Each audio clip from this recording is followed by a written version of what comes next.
Laptop untuk desain dan editing video, punya performa mirip sama laptop gaming, tapi punya bodi yang tipis dan ringan. Laptop ini bisa jadi salah satu pilihan Sobat Sentral. Sebelum kita mulai reviewnya lebih dalam, pastiin Sobat Sentral udah like, subscribe, dan pastikan aktifin notifikasi loncengnya.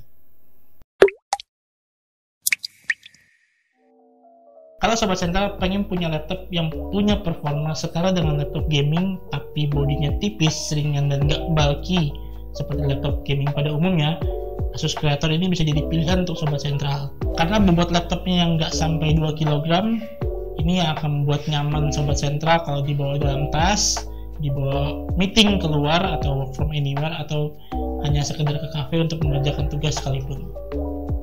Sesuai dengan namanya, Asus Creator, laptop ini didesain oleh Asus untuk Sobat Sentral yang punya hobi atau bahkan pekerjaan sebagai content creator. Pastinya butuh layar dengan tingkat kecerahan yang tinggi dan tingkat kepadatan warna yang tinggi. Asus menyematkan layar 16 inch pada laptop ini dengan resolusi 4K.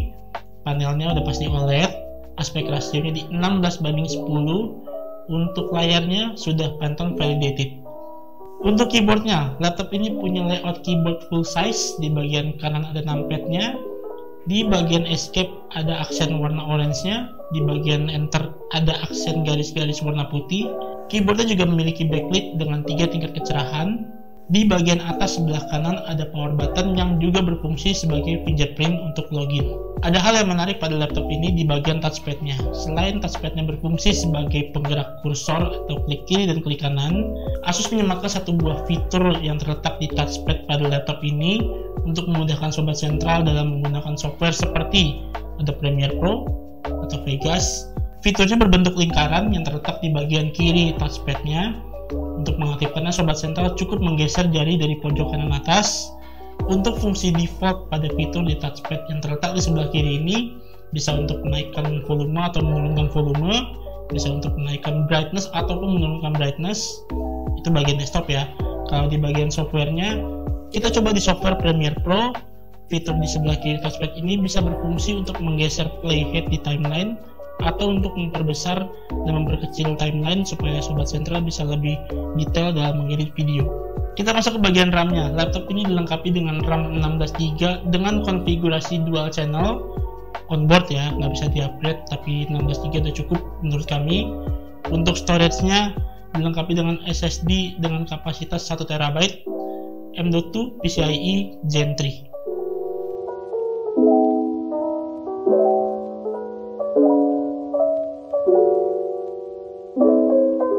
Kita masuk ke kameranya. Laptop ini dilengkapi dengan bentar bang. Nah, Rambut bapak beda kulihat bang. potong rambut aku. Kita kan syutingnya hari berbeda. Kita masuk ke kameranya. Laptop ini juga dilengkapi dengan kamera beresolusi 720p atau HD.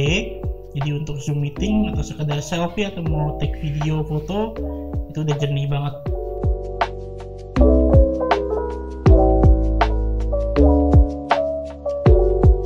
Untuk audionya, laptop ini dilengkapi dengan speaker dari Harman Kardon dengan posisi speakernya di bagian bawah. Nah, uniknya di laptop ini speakernya menghadap ke bagian depan. Kalau biasanya laptop lain mungkin menghadap ke bagian kiri dan kanan. Tapi untuk suara yang lebih baik, laptop ini dilengkapi speaker yang menghadap ke depan dua-duanya ya. Nah, bagaimana dengan kualitas suaranya? Kita kasih preview untuk kualitas suara yang dihasilkan dari laptop ini.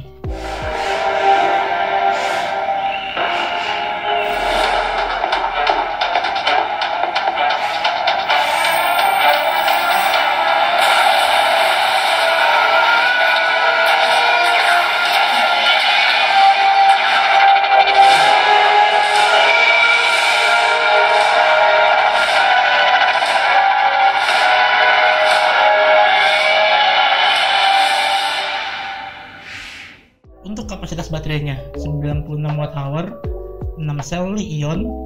Untuk ketahanan baterainya kurang lebih di 8-10 jam, tapi kembali lagi tergantung pemakaian pengguna.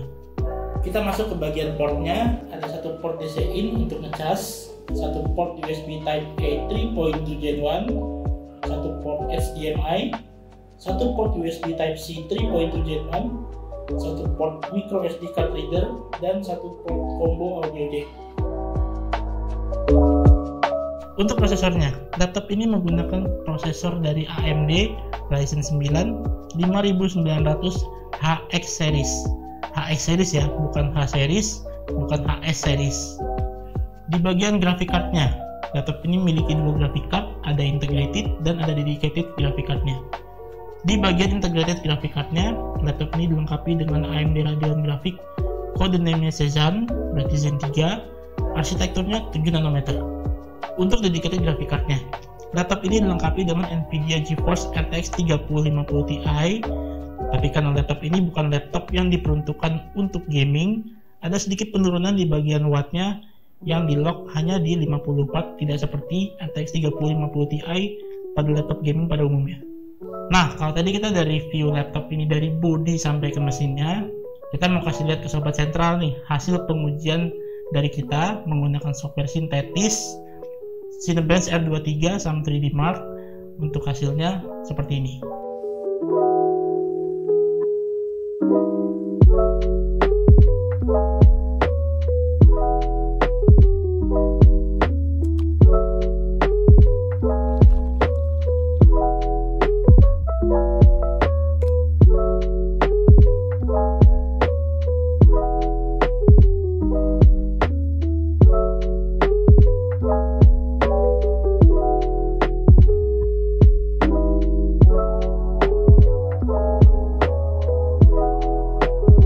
Untuk uji rendering menggunakan software Adobe Premiere Pro dan Blender, hasilnya seperti ini.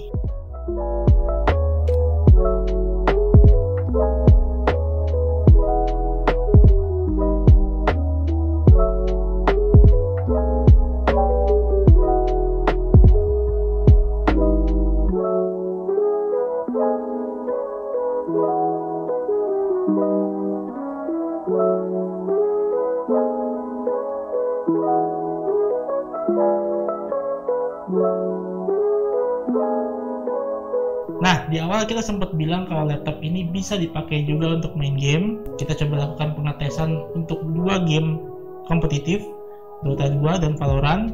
Hasilnya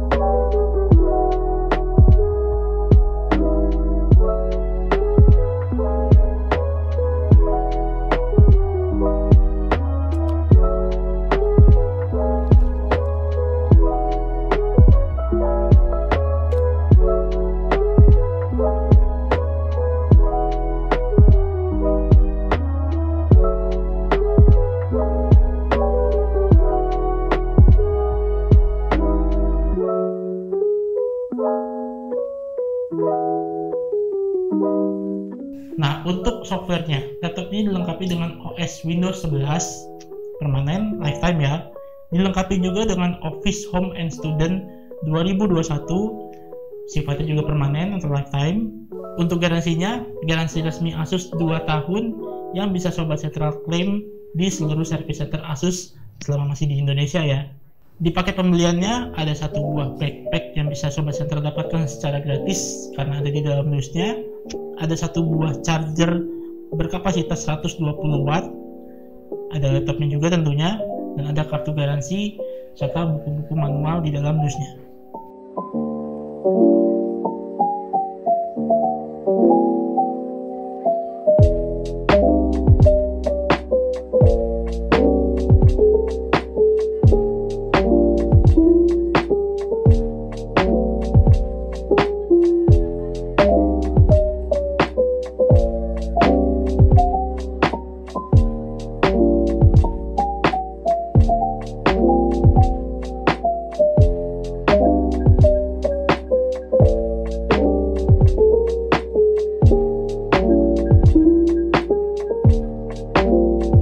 Jadi kesimpulannya ada beberapa hal yang kami suka dari laptop ini. Yang pertama dari layarnya, sudah memiliki layar dengan panel OLED, resolusinya tinggi, tersertifikasi TÜV Rheinland. Yang berikutnya di bagian keyboardnya memiliki aksen yang nggak biasa dibanding laptop-laptop lainnya. Lalu di bagian touchpadnya ada satu fitur yang bisa Sobat Sentral gunakan untuk mempermudah dalam menggunakan software di Adobe Premiere Pro untuk di bagian timeline-nya, untuk di bagian Photoshop bisa di bagian paintbrush-nya. Tapi ada satu hal yang perlu diperhatikan di laptop ini dari graphic card-nya.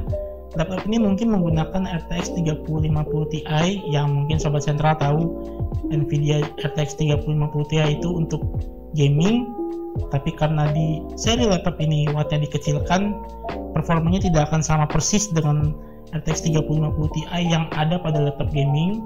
Jadi memang laptop ini diperuntukkan untuk Sobat Sentral yang punya hobi atau pekerjaan sebagai content creator. Sekian dulu review dari kita hari ini. Jangan lupa like, subscribe, dan aktifkan lonceng notifikasinya di bawah supaya kita lebih rajin lagi bikin konten review produk seperti ini. Jangan lupa juga buat Sobat Sentral yang pengen request untuk laptop berikutnya yang akan kita review, langsung tulis saja di kolom komentar di bawah. Saya Kevin dari Sentral Komputer. Sampai jumpa.